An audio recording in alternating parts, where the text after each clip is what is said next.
आज देश में जब भी सनातन की बात होती है या हिंदू राष्ट्र पर चर्चा होती है तो सबसे पहले जो चेहरा सामने आता है वो बाबा बागेश्वर का है। बाबा बागेश्वर सनातन के फायर ब्रांड लीडर के तौर पर अपनी पहचान बनाते जा रहे हैं। बाबा बागेश्वर आज की डेट में सनातन के सबसे बड़े और पॉपुलर चेहरों में से एक। पीएम मोदी और सीएम योगी की जोड़ी जहां सनातन के गौरव को बुलंदियों पर पहुंचाने के मिशन में जुटी है। मोदी पहले ही क्लियर कर चुके हैं कि ना तो देश में विकास की रफ्तार कम होगी और ना ही सनातन छूटेगा, और अब बाबा बागेश्वर सनातन पर नरेंद्र मोदी की मुहिम को रफ्तार देने में जुट गए। वैसे तो हिंदू राष्ट्र के अलख बाबा बागेश्वर लगातार जगा ही रहे, लेकिन जिस तरह बांग्लादेश में तख्ता पलट के बाद हिंदुओं पर अत्याचार की तस्वीरें पूरी दुनिया ने देखी, फिर भारत में क्रूर आक्रांता औरंगजेब की कब्र को बचाने के लिए बवाल हुआ, उसके बाद तो लगता है कि बाबा बागेश्वर ने हिंदू राष्ट्र के सपने का जल्द से जल्द साकार करने का मानो संकल्प ले लिया है।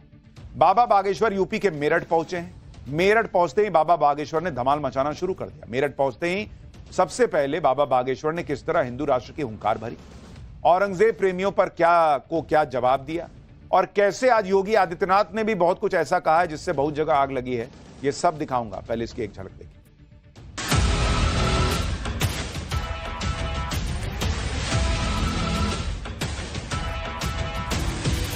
हम चाहते हैं जब मजहब के नाम पर 1947 में देश आजाद हो गया, एक नया टुकड़ा कट गया भारत का, तो अब भारत को हिंदू राष्ट्र बनाया जाए।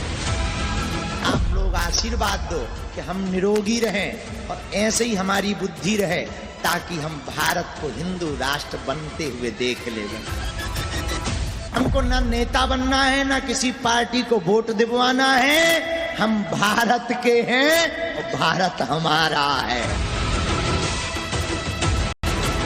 इस देश को आजाद कराने में मुसलमानों ने भी सहयोग दिया, पर कायदे में रहेंगे तो फायदे में रहेंगे। बाबा बागेश्वर 29 मार्च तक मेरठ में रहेंगे, लेकिन मेरठ में पहुंचते ही बाबा बागेश्वर ने हिंदू राष्ट्र को लेकर अपना एजेंडा क्लियर कर दिया। बाबा बागेश्वर ने साफ कर दिया कि ना तो उनको नेता बनना है, ना किसी पार्टी को वोट दिलवाना है, बल्कि सनातन को बचाने के लिए भारत को हिंदू राष्ट्र बनाना है। सुनिए हिंदू राष्ट्र की मुहिम पर उन्होंने क्या कहा है, फिर बताऊंगा कि बाबा बागेश्वर ने और भी कौन सी बड़ी बात उन मुसलमानों से कही है जो पत्थर उठाते हैं।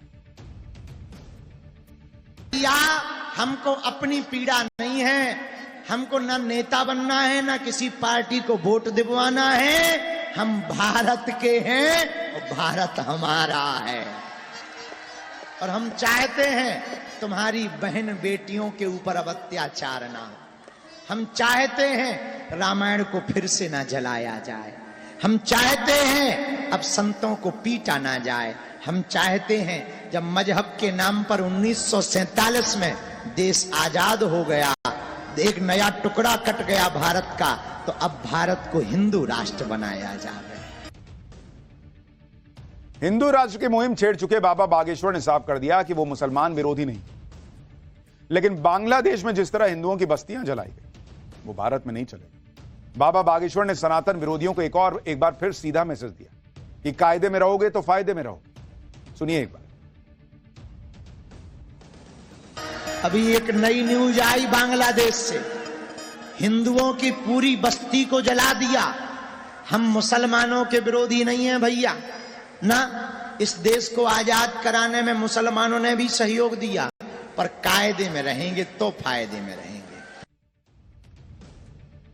बाबा बागेश्वर 29 मार्च तक मेरठ में सनातन की अलख जगाएंगे। बाबा बागेश्वर हिंदू राष्ट्र की सिर्फ बात ही नहीं कर रहे, बल्कि उन्होंने हिंदुओं को एकजुट करने की मुहिम छेड़ी हुई। हिंदुओं को संगठित करने के लिए पिछले साल बाबा बागेश्वर पदयात्रा निकाल चुके हैं। तब यात्रा में हजारों की संख्या में लोग जाति का भेदभाव भूलकर शामिल हुए थे। नंगे पैर उन्होंने सैकड़ों किलोमीटर की यात्रा की, जिसका सिर्फ एक मकसद था, हिंदुओं को एकजुट करना। अब इस पदयात्रा के दूसरे चरण का ऐलान कर दिया है उन्होंने, जिसमें उन्होंने लोगों से भी जुड़ने की अपील की और बताया कि हिंदुओं को संगठित होना है तब, और क्यों हिंदू राष्ट्र जरूरी है। सुनिए एक बार। हम किसी के विरोधी नहीं हैं, ना हमें बुरा ना मानना। तुम कितने ही अमीर बन जाओ, बड़े पदों पे बैठ जाओ, आज हमारी बात सुनने में तुम्हें शर्म आएगी अगर तुम पद पे बैठे होगे। क्यों? क्योंकि आज तुम्हें अच्छा लग रहा, कल लेकिन जब तुम्हारे मकान जलाए जाएंगे, तुम्हारी बहन बेटियों की इज्जत लूटी जाएगी और बांग्लादेशी हिंदुओं जैसा हाल किया जाएगा, तब तुम्हें हमारी याद आएगी। फिर न तुम्हारा पद बचेगा, न कद बचेगा, न घर बचेगा, बांग्लादेशी हिंदू से पूछ लो, कुछ नहीं बचा। कश्मीरी पंडितों से पूछ लो, कुछ नहीं बचा। इसलिए मेरठ वालों, देर मत करो। हम तो प्रण दूसरा ले चुके, अब दूसरी पदयात्रा करेंगे।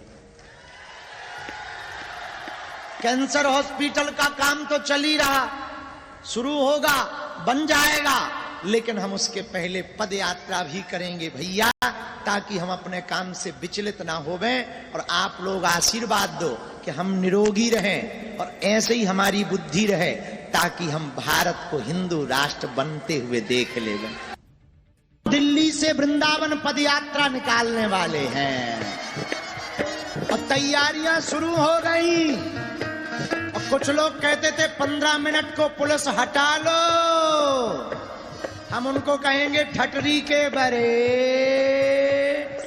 न कटा। ये देश संविधान से चलेगा, ये देश हनुमान से चलेगा।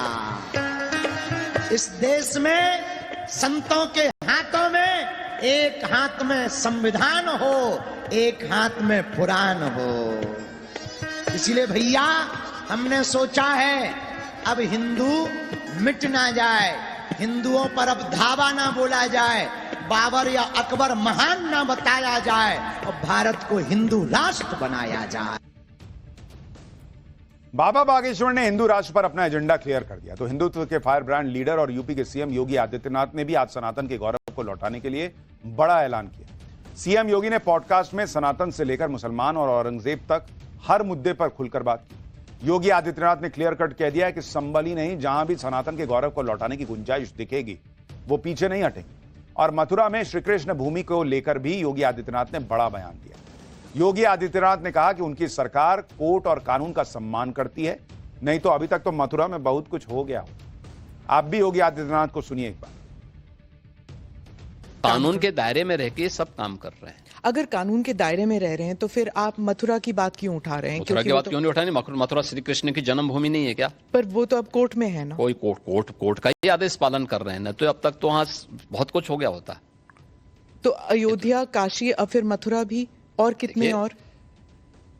आप मुझे बताइए, सनातन हिंदू धर्म के जो महत्वपूर्ण स्थल हैं, उन सभी स्थलों को हमारी विरासत के प्रतीक हैं। योगी आदित्यनाथ कह रहे हैं कि मथुरा का मामला कोर्ट में है, नहीं तो अब तक वहां बहुत कुछ हो गया होता। योगी आदित्यनाथ ने उन लोगों की भी क्लास लगाई जो ये कहते रहते हैं कि यूपी में मुसलमान खतरे में। योगी ने कह दिया कि यूपी में मुसलमान सबसे ज्यादा सुरक्षित है। सुनिए एक बार। हम तो सबके बीच सबको समान भाव से देख रहे हैं। उत्तर प्रदेश में मुसलमान सबसे ज्यादा सुरक्षित है, सबसे ज्यादा सुरक्षित है। अगर हिंदू सुरक्षित है तो वह भी सुरक्षित है। अगर दंगे यहां यूपी में होते थे जो 2017 के पहले, अगर हिंदू की दुकान जलती थी तो मुसलमान की भी जलती थी, हिंदू का घर जलता था तो मुसलमान की भी जलती थी। और 17 के बाद से दंगे बंद हुए। अगर हिंदू सुरक्षित है तो मुसलमान भी सुरक्षित है। हिंदू राष्ट्र की अलग जगाने के साथ ही बाबा बागेश्वर ने औरंगजेब प्रेमियों को भी निशाने पर लिया। यानी जो बाबा बागेश्वर ने कहा और जो योगी आदित्यनाथ को भी लोग बाबा कहते हैं, तो उन्होंने भी जो कहा, दोनों की आज चर्चा। बाबा बागेश्वर ने कहा कि फिल्म छावा ने औरंगजेब की ठठरी भर दी और अब भारत में औरंगजेब का ढाबा मिटने का वक्त आ गया। आप भी सुनिए। जब मेरठ आए तो एक पत्रकार मिल गए, बोले बाबा औरंगजेब पर क्या कहना है? हमने कहा ठठरी भर गई, उसके ऊपर है छावा। अब औरंगजेब का मिटेगा ढाबा, क्योंकि अभी भारत में है बागेश्वर बाबा। बागेश्वर बाबा जिस जगह भी जाते हैं खुद को वहां के लोगों से कनेक्ट करना भी अच्छी तरह जानते हैं।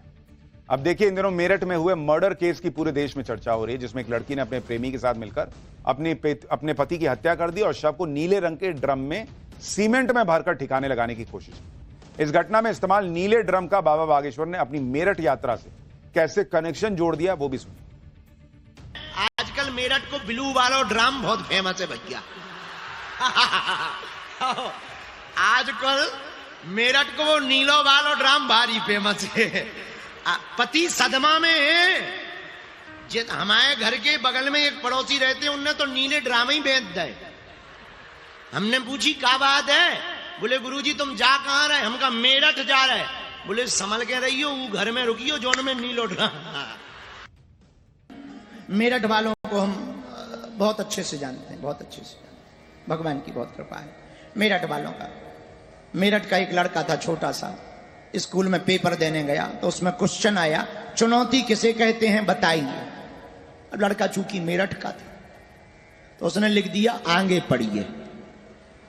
पेज पलटाया, फिर लिखा आगे पढ़िए, फिर पेज पलटाया, फिर लिखा आगे पढ़िए।